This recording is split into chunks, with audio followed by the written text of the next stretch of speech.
សួស្តីបងប្អូនថ្ងៃនេះមកដល់ប្រគុណគេប្រគុណនេះវាទៀបហើយរៀងចាស់ផងយ៉ាងម្ចាស់គេចង់បានខ្ពស់ជាងហ្នឹងអានេះប្រហែល5-10អ៊ីងកន្លះហ្នឹងម្ចាស់គេចង់បាន7-10អ៊ីងអញ្ចឹងទៅដូរគុណចាស់ហ្នឹងបិទស្កុតជុំវិញគេអត់បាញ់កាយទេ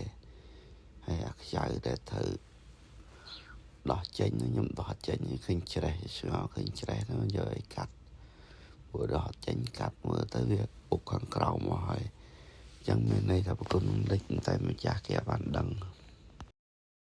បើប្រគុណនឹងលិចឲ្យភាកច្រើនពុកខ្ចៅទៅបងប្អូនយើងមើលអត់ឃើញទេជួនកាលវាហូរទៅខាងក្រោមពេដានវាពុកខ្ចៅច្រេះដូចអញ្ចឹងនឹងមានន័យថាលិចហើយចាំដល់ផ្ដាច់ទៅយកអាកណិតទៅសក្តោវាទៅយកនឹងរៀងខ្លីតាំងពីអាប្រគុណទៀបនឹងផងពេលណាយើងផ្ដាច់អស់ហើយលើកវាបានហើយបងប្អូនកុំឲ្យវាតាក់អីយើងចាប់ទីវាចេញមកទាញចេញមកឃើញនៅកន្លែងនឹងទឹកលិចមែនចង់ខូចពីដានមិនដែលគេបិទស្កុតនឹងទៅវាទឹកវាអត់ចេញវាខូចតែក្រោមហ្នឹងអានេះប្រគុណថ្មី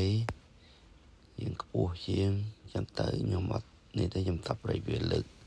ប្រគុណតាប្រគុណសក្តោយើងដាក់ជាមួយគ្នាហើយលើកយកដាក់ធ្ងន់ហើយនេះអាខ្ចៅវាខ្ចៅចាស់នឹងខូចហើយចឹងដាក់ខ្ចៅថ្មីហ្នឹងពេលដូរប្រគុណថ្មីដូរដាក់ហ្នឹងថ្មីទៅវាមានអាចអូវារុញខ្ចៅចេញខ្ចៅចូលហើយដាក់អាវាកវាហ្នឹងទៅពេលដាក់វាកវាហើយលើកប្រគុណឡើងដាក់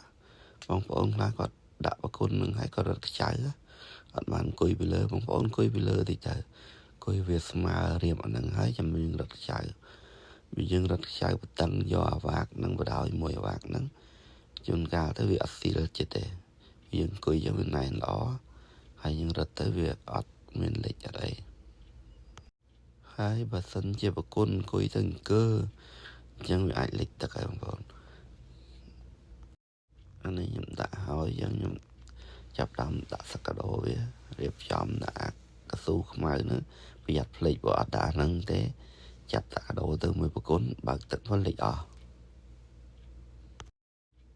ពេលចាប់សក្តោចាប់មកជាហៀងឲ្យវាណែននៅដល់មកខាងទៅណា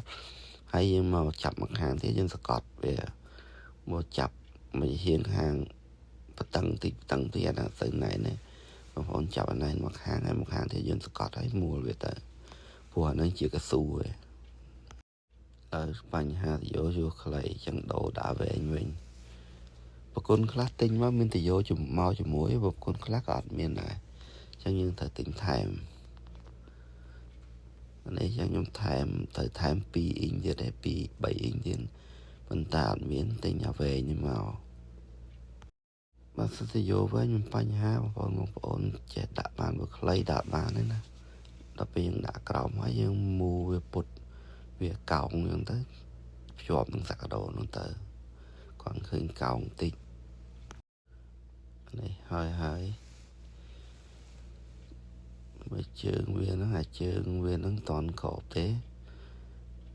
ហើយចឹងខ្ញុំដាក់ក្របវាស្កត់ទុកហើយនេះខ្ញុំទៅសក្តោនោះមានកន្លែងចុចពីលើអញ្ចឹងតែខ្ញុំទៅដាក់វាអាហ្នឹងវាមានទៅយកពីបងប្អូនអាកន្លែងចុចមួយសមួយខ្មៅបងប្អូនដាក់ទៅឃើញអាកន្លែងចុចហ្នឹងក៏មានដាក់ជាប់អសជាប់ខ្មៅដែរអញ្ចឹងស្រែវាចំគ្នាទៅអសទៅអសខ្មៅទៅខ្មៅទៅអានេះខ្ញុំដាក់ក្របអង្គុយក្របអង្គុយហ្នឹងក៏វាល្អដែរពេលណាយើងបិទទៅវាធ្លាក់មក slow វាធ្លាក់លឺផាំងដោយអាស្រីមុនហ្នឹងជ័រវាឡៃមូលវាហ្នឹងយើងប្រវាក់តិចវាមាន 2-3 តំណាក់អាហ្នឹងបងប្អូនមើលតាមកระดาษវាប្រាប់ណែនាំហ្នឹងទៅស្រែវាស្មើមកប្រគុណមកហើយរួចរាល់ហើយបងប្អូនអរគុណច្រើនបងប្អូនកុំភ្លេចជួយ like ជួយ share វីដេអូខ្ញុំបងប្អូនជម្រាបលាបាយបាយ